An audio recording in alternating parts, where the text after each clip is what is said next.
I have concerns with the bid. I'm not convinced it's the right thing for the country. I know the unions have their point of view and we listen to what they have to say, but when you're in government, your main consideration is what's best for the country.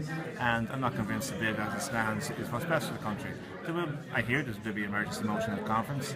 I'll look at that motion when I see it and we'll debate at conference. The Labour Party is that kind of party that we have open, frank and robust debates on issues of national importance. We have put the country first in every decision we've made the last 4 years. Nobody could deny that we put the Labour Party first, we put the country first, and we're going to do the same thing when it comes to this decision.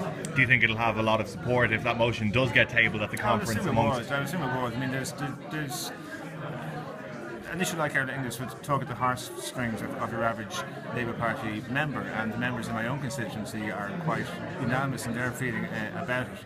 So as things stand, I see no reason to change my position, but we'll see how things progress. So if there's no change in the matter between now and then, you would vote with that motion? Well, I haven't seen the motion, so when I see the motion I'll make my decision, but it'll be quite obvious how I vote on Saturday, because it's a free and open discussion and that's the nature of the Labour Party and how we do things.